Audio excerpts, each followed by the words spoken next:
Welcome to part 2 of Module 1, the hero mentality. So growing up as kids, we have all kinds of heroes. They come in all shapes and sizes. Some of them are superheroes, Superman, Spider-Man. I know when I was a kid, we used to play as Ninja Turtles, Superman, all that kind of stuff, Batman. We'd read comic books or watch cartoons. Some of us grow up idolizing firemen, firefighters, war heroes, soldiers. You're always taught to salute, the heroes that come back home from overseas. Like, these are real heroes, and we grow up admiring them. We watch Michael Jordan on TV hit, the game winner of Game 6. Michael Jackson do the moonwalk. We have all kinds of these untouchable idols in our lives, and as a kid growing up, we want to be just like them. And from the outside looking in, there are certain characteristics that these heroes embody, which makes us want to be just like them. They're brave, they're courageous, they're selfless, they're real heroes. They rescue other people from danger. And so I feel like, and this is something that I've just noticed over time, I've developed this theory called the hero mentality. When we grow up, our frame of reference are the heroes that we looked up to as a kid, so we tend to mimic their behavior when we are put into a position of influence as well. We want to be just like them. Okay, it's not that you want to be bulletproof or fly around just like Superman, but you want to be brave just like Superman. You want to look out for other people just like Superman. You're the one that wants to take the metaphorical bullet, so that other people around you don't have to. So when we were kids, I noticed playing superheroes, there was always pros and cons to each one. Superman, the pro was he was invincible, he flies, he has laser beams in his eyes, that's awesome. The downside is there's only so long you can wear underwear outside your pants and feel cool, so it has its age limit, and it's impossible to do the eye lasers. Totally tried that. Batman, pros, that he's a human, so he's one of the only human superheroes. He has an awesome costume and has a tool belt. It's pretty bad A. The downside to playing Batman is that digging a hole in your yard makes for a lame cave. His costume is super expensive once you start actually doing the cost analysis. And you can't hit your brother the same way Batman hits bad guys. So Batman wore out its welcome after a while. Teenage Mutant Ninja Turtles is that there's cool things that there's 4 of them. They're brothers, they're ninjas, they love pizza.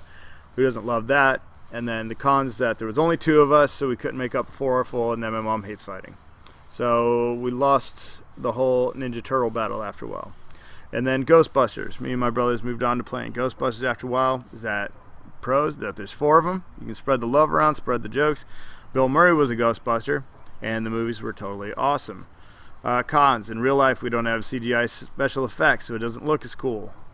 The toys are expensive. I know that growing up as an adult now. And then you can't pretend to be a Ghostbuster or be older than 8 and be cool. So that wore out its welcome. So superheroes are super cool when you're younger, not as cool when you're older. So what's the definition of a hero? A person noted for courageous acts, nobility, or character. Okay? A person who, in the opinion of others, has special achievements, abilities, or personal qualities and is regarded as a role model or ideal.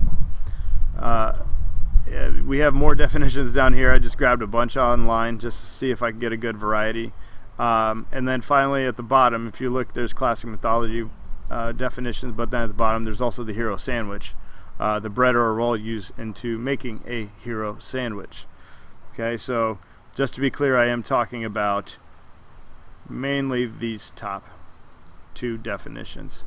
If you look at the second one in particular, who in the opinion of others has special achievements, abilities, or personal qualities and is regarded as a role model or ideal. Sounds a lot like a father, right?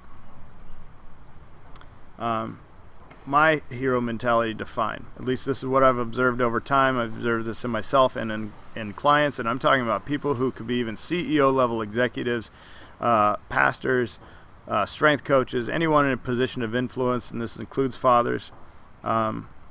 Generally, the hero mentality is the mentality that we make decisions to behave heroically while in a position of influence. And this means acting courageously and selflessly. One of my favorite quotes Boys do what they want to do, men do what they have to do. In the last module, we saw that we do have, as a culture, a history of working ourselves to the bone without taking very little time off, and a lot of us feel that we have a responsibility to do our duties, make sure we're taking care of our responsibilities, and generally put ourselves last. Like, that's what heroes do. We take the bullet so that other people around us and the ones we care about don't have to. And the people that come to mind, in particularly out of that whole collage in the very beginning, were soldiers, like the U.S. soldiers, or anyone in the military that's defending their country selflessly. They're the epitome of bravery in my eyes, and I think part of where my reference for what a hero really means comes from them. But there is a major problem. When we look up to sports heroes, and we look up to idols, and we look up to people who we don't get to hear the whole story. We get to see the heroics, we get to see the touchdowns, but there's always a cost to coming to being a hero. And some of our favorites growing up, some of our favorite sports stars, here are some graphics from Stack.com that track the injuries of some of our favorite athletes. And Peyton Manning, probably most famous for all of his injuries because he had major surgeries, but Brett Favre always played hurt, and multiple concussions. He had a separated shoulder, torn biceps, elbow tendonitis, fractured thumb, deep thigh bruise, sprained LCL, bone spurs, severe ankle sprain, stress fracture, chronic hip, avascular necrosis, and probably many more unlisted. He probably didn't even report all of them. Peyton Manning, you can see the laundry list of injuries here on Peyton Manning, including herniated disc, cervical spine fusion surgery, which was a really questionable surgery that he pulled through and actually played really well afterwards. Allen Iverson, banged up, completely crushed, calcium deposits in his shin, countless ankle sprains, fractured big toe, elbow bursitis, fractured thumb. The guy's about as banged up as a football player as well. Truth is, when we look up to sports stars and want to be just like them, and we want to play in the pros, and we sacrifice our bodies, there's glory to that. There is an upside to it, and sometimes we get our payday, but not very many of us do. And the truth is that some of our heroes are carrying a laundry list of issues along with them that may or may not be regrettable. Okay, and we just don't get the whole story. It's not all glory. And as I stated before, 1 in 4 men over the age of 30 are candidates for testosterone therapy in this country. The truth is, we are not those heroes. We can be heroic, okay, but we're not storybook characters. We're not Superman.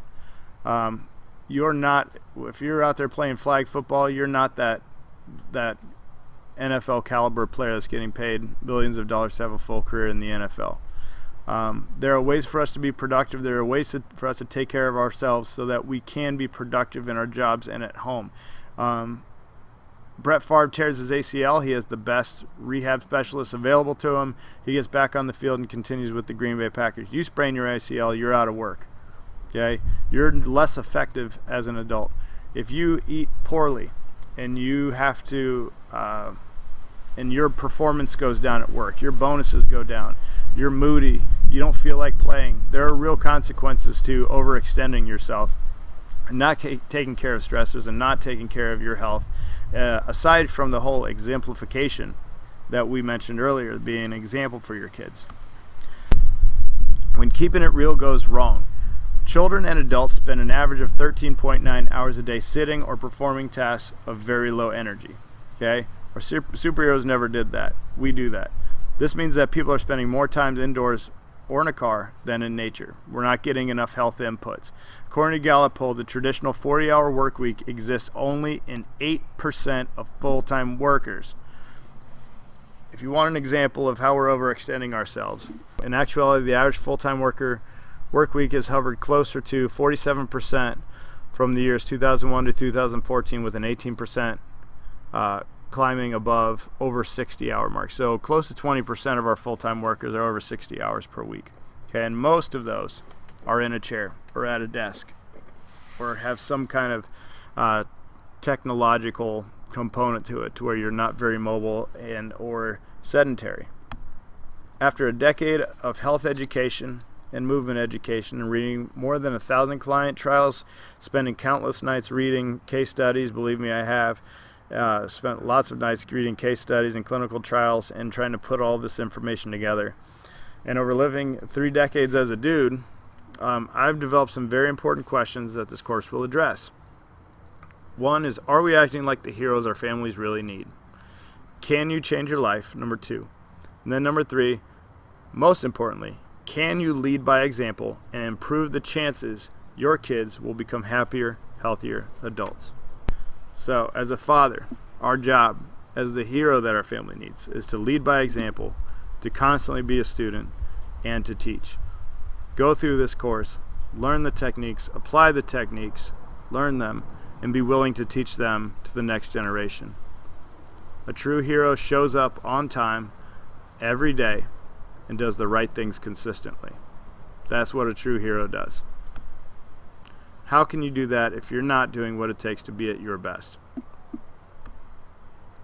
And let's get ready for part 3.